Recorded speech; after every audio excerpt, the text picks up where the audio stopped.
ఒక పరీక్ష, లక్షల మంది భవిష్యత్తు. కానీ ఆ పరీక్షే ఒక పెద్ద స్కామ్ అని ఆరోపణలు వస్తే ఎలా ఉంటుంది? సరిగ్గా ఇదే ఇప్పుడు ఏపీ మెగా డిఎస్సి 2025 విషయంలో జరుగుతోంది.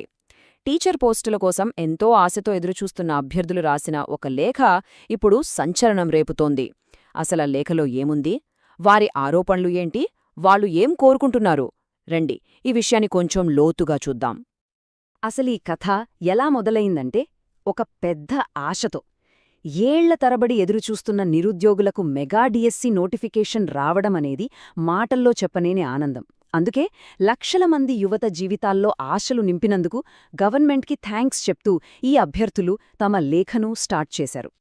కానీ ఆ సంతోషం ఎంతో కాలం నిలవలేదు. School assistant, physical education teacher పోస్టుల కోసం ఎస్ఏపీఈ, పీఈటీ ఎగ్జామ్స్ జరిగాయి కదా, అవి ముగిసేసరికి ఆ ఆశలన్నీ నీరుగారిపోయాయి. వాటి ప్లేస్లో ఇప్పుడు తీవ్రమైన బాధ, అనుమానాలు. అసలు ఏం జరిగింది ఆ ఎగ్జామ్స్లో? ఇక్కడ మనం మాట్లాడుకునేదే ఎవరో ఒకరిద్దరు కాపీ కొట్టడం గురించి కాదు. ఇది చాలా పెద్ద విషయం. కొన్ని ప్రైవేట్ కోచింగ్ సెంటర్లు ఇంకొంతమంది కలిసి ఒక ఆర్గనైజ్డ్ పద్ధతిలో, పక్కా ప్లానింగ్తో మాస్ చీటింగ్కి పాల్పడ్డారని అభ్యర్థులు ఆరోపిస్తున్నారు. ఇది చాలా సీరియస్ అలిగేషన్. సరే, ఈ ఆరోపణలు అంటున్నారు కదా, అభ్యర్థులు తమ లేఖలో ఊరికే ఆరోపించి వదిలేయలేదు. అసలు ఎగ్జామ్లో చీటింగ్ ఎలా జరిగింది, ఏ ఏ పద్ధతుల్లో జరిగిందో చాలా క్లియర్గా కళ్లకు కట్టినట్టు వివరించారు. ఆ వివరాలు వింటే నిజంగా షాక్ అవ్వాల్సిందే. వాళ్లు చెప్తున్న మొదటి పాయింట్ ఏంటంటే, ఈ చీటింగ్ అంతా అనుకోకుండా జరిగింది కాదట. కొన్ని సెంటర్లలో అయితే ఎగ్జామ్కి ముందే మాస్ కాపీయింగ్ ఎలా చెయ్యాలో స్పెషల్ ట్రైనింగ్ కూడా ఇచ్చారనంటున్నారు. అంటే ఆలోచించండి, ఎంత పక్కాగా ప్లాన్ చేసుకున్నారో. ఇక ఎగ్జామ్ హాల్ లోపల సీనైతే మైండ్ బ్లోయింగ్.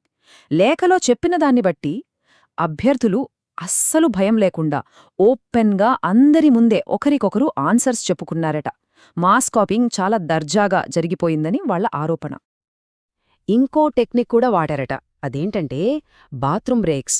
అభ్యర్థులు మాటిమాటికి బాత్రూమ్ పేరు చెప్పి బయటకు వెళ్లడం, అక్కడ గ్రూప్స్గా ఫామ్ అయి ఆన్సర్స్ డిస్కస్ చేసుకోవడం, మళ్లీ లోపలికి రావడం, ఇలా జరిగిందని ఆ లెటర్లో రాశారు. అసలు ఆ ఎగ్జామ్ ఎంత సిల్లిగా జరిగిందో చెప్పడానికి వాళ్ళు వాడిన ఒక్క మాట చాలు. ఎగ్జామ్ సెంటర్లో వాతావరణం సీరియస్గా అస్సలు లేదట. అదొక స్కూల్ స్పోర్ట్స్ ఈవెంట్లా జరిగిపోయిందని వాళ్ళు ఆవేదన వ్యక్తం చేశారు.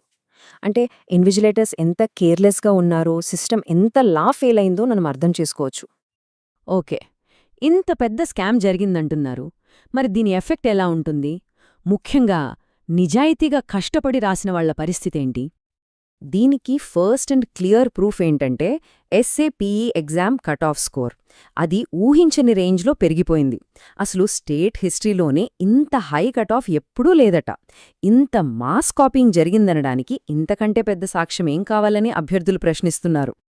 సో ఫైనల్గా దీనివల్ల నష్టపోయింది ఎవరు? సింపుల్, రాత్రి పగలు కష్టపడి చదివిన నిజాయితీపరులైన స్టూడెంట్స్. చీటింగ్ చేసిన వాళ్ల వల్ల తమ ఫ్యూచర్ మొత్తం నాశనమైపోయిందని వాళ్లు కన్నీళ్లు పెట్టుకుంటున్నారు.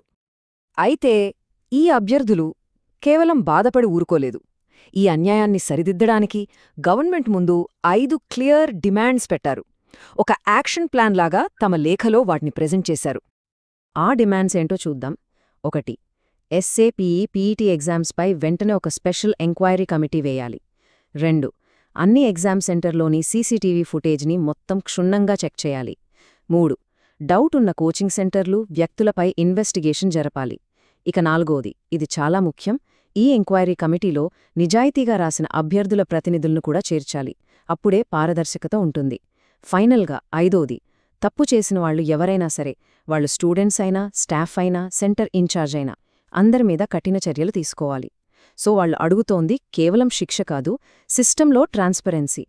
ఈ లెటర్ కేవలం డిమాండ్స్తోనే ఆగిపోలేదు. ఎండింగ్లో వాళ్లు పెట్టిన ఒక విన్నపం చాలా ఎమోషనల్గా ఉంది. అది మొత్తం ఎడ్యుకేషన్ సిస్టమ్ పునాదులనే కదిపేలా ఉంది.